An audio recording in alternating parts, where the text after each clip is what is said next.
Okay. Do Matthew and Mark, no, excuse me. Do Matthew and Luke disagree or contradict one another in the birth narratives of Jesus? I've been hearing that a lot lately, a lot lately on videos I've been watching of people that kind of disagree with the Bible and think that they contradict one another.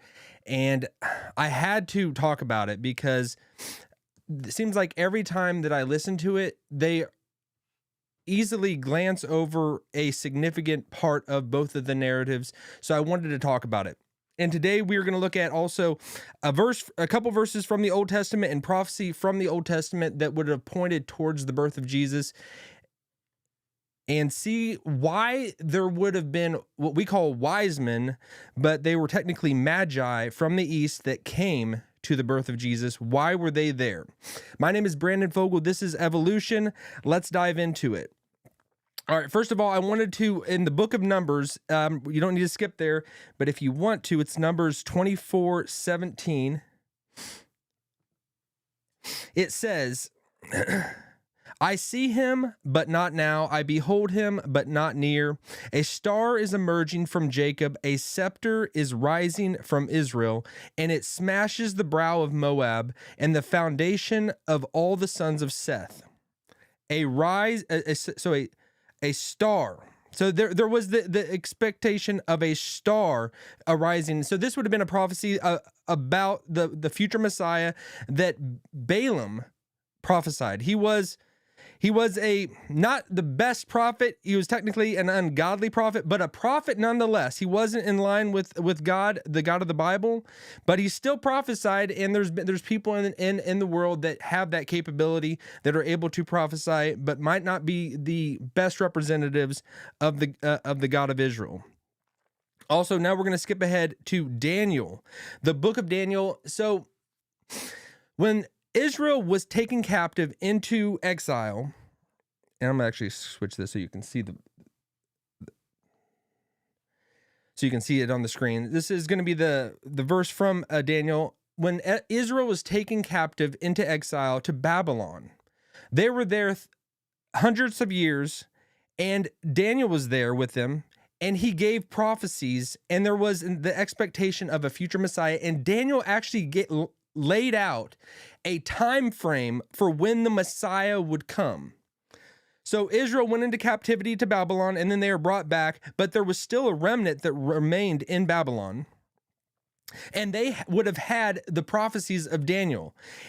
And in that prophecy, if you go to Daniel 9:25, or actually 9:24 through 27, he writes, and given a specific, he gets it down to like the year of when he thinks when he is prophesying that the Messiah would come, and he gives it in this terminology of weeks, and the weeks represent years. So 1 week is 7 years, and then we'll find out that there actually is 1 week that is missing, but the weeks that talk about the coming of the Messiah, he lays those out, and it goes from the proclamation of the rebuilding of the holy city. All right, Daniel 9:24, I'm just going to read it to you. 70 weeks are decreed about your people and your holy city to finish the transgression, to put an end to sin, and to atone for iniquity, to bring in everlasting righteousness, to seal both vision and prophet, and to anoint a most holy place. Know therefore and understand that from the going out of the word to restore and build Jerusalem to the coming of an anointed one, a prince, there shall be 7 weeks. Then for 72 weeks it shall be built again with squares and moat, but in a troubled time. And after 62 weeks, an anointed one shall be cut off and shall have nothing.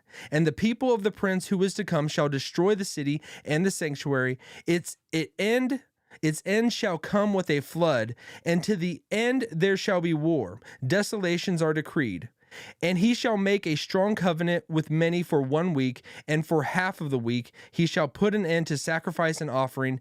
And on the wing of abomination shall come one who makes desolate, until the decreed end is poured out on the desolator. So when Israel is in captivity in Babylon, Daniel is given this prophecy. So they don't know that they're going back to Jerusalem.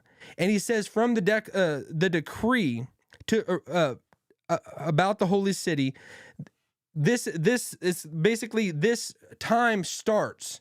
This time starts from to when the Messiah is going to come, and it also extends to the future of when the abomination of desolation. He talks about that in further chapters, but he's speaking about the Messiah when he says the prince shall come. So there was this expectation of the people there, and his writings would have been left there even though they come back to Jerusalem.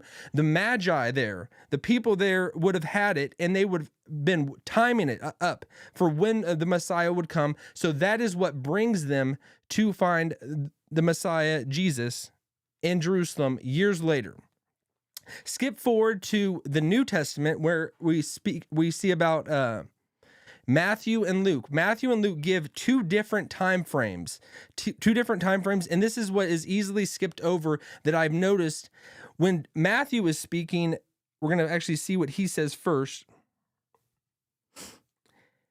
In Matthew 2, verse 1, this is not the night that Jesus is brought into the world. And that's what people skip over. They think, well, Jesus came into the world, and then Matthew and Luke are given their own accounts, and they don't line up exactly, so they're contradicting one another. When actually they're talking about two different events, two different time frames.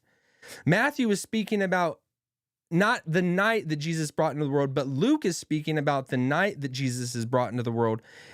So we can see there would be a disagreement if we looked at it with just purely that if one person says one thing happened on one night and somebody says another thing happened on another night, they disagree. We get that.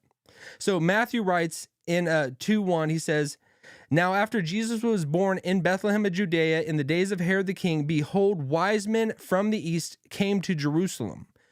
This is after Jesus has been born. The wise men were not there on the night he was born, saying, where is he who has been born King of the Jews? For we saw his star when it rose and have come to worship him.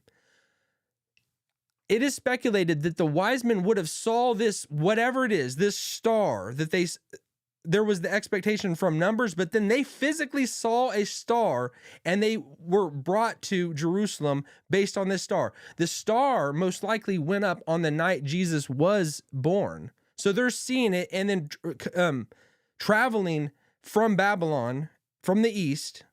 It takes them, it's within at least 2 years. It's under 2 years because we're going to find out that Herod decreed to slaughter everyone who was under the age of 2 based on when the Magi saw the star and came to Jerusalem. It says in 2:3, when Herod the king heard this, he was troubled, and all Jerusalem with him. And assembling all the chief priests and scribes of the people, he inquired of them where the Christ was to be born. They told him Bethlehem. So by this time, Joseph and Mary and Jesus, they're still there. They're still there. And it says, they told him, go in Jerusalem, go into Bethlehem, find him, and then when you come back, report to me. But we find out the Magi, they are told by God in a dream not to go back and not visit Herod, and they skip around him. And then that's when the decree goes out to slaughter the innocents of the children under 2 years old. That's why it specifically gives that time frame, because they saw it within less than 2 years before. They come to Jerusalem, and now they're told to go back home.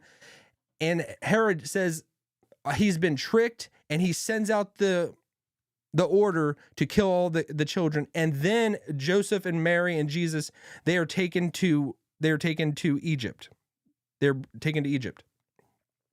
Matthew, on the other hand, no, that was Matthew. So let's skip forward.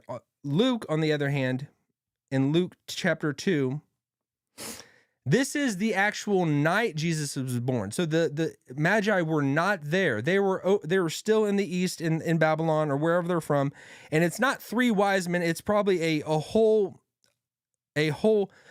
group of people. But we think of 3 just because based on the gifts that they brought them. But the Magi are still in the east on the birth night of Jesus. It says, In those days, this is Luke 2, in those days a decree went out from Caesar Augustus that all the world should be registered. This was the first registration when Quirinius was governor of Syria, and all went to be registered, each to his own town. And Joseph also went up from Galilee, from the town of Nazareth to Judea, to the city of David, which is called Bethlehem, because he was of the house and lineage of David, to be registered with Mary, his betrothed, who was with child. And while they were there, the time came for her to give birth, and she gave birth to her firstborn son, and wrapped him in swaddling cloths, and laid him in a manger, because there was no place for them in the inn. This is the night. It's not the same day that the Magi came. And in the same region, there were shepherds out in the field, keeping watch over their flock by night. And an angel of the Lord appeared to them, and the glory of the Lord shone around them. And they were filled with great fear. And the angel said, "Fear not, for behold, I bring you good news of great joy that will be for all people. For unto you is born this day in the city of David a Savior, who is Christ the Lord." And so the shepherds are out there, and they're the ones to go and see Jesus in the manger with Joseph and Mary. So it's years later, it's like within 2 years later, that we find out that when the Magi come, they're not in a kind of a cave or where Jesus would have been born, but they're actually in a house, and Jesus is a little bit more grown up, under the age of 2, but he's a little bit more grown up. He's sitting on Mary's lap. 2 different time frames. So I just had to speak about this. I had to talk about this because so many people are I hear over and over there are disagreements and saying Matthew and Luke do not line up together. One says one thing, another says the other thing. When actually, when you look at the text together, there is agreement. One is given one point of view and one night, and another is given another event that happened within 2 years later. They line up, but I just over and over I just hear people that just assume one says they're both speaking about the same thing, so they can't agree and they're disagreeing with one another. I had to address that and just talk about that. And I know a lot of people would just come to it and they're already settled in their position. I'm defending it because I believe in the narratives. I don't believe there is any contradiction, but some people will disagree with that. I know, but I'm not going to just say and look at the text and just assume that it's right. Assume it's completely inerrant and completely infallible. I will approach it with a skeptical vision and look at it and see, is there disagreement? Could I understand where somebody from the other side is coming from? So we'll leave it at that. I hope you took something away from that. When they're talking about, they're not talking about the same event, but we'll leave it at that.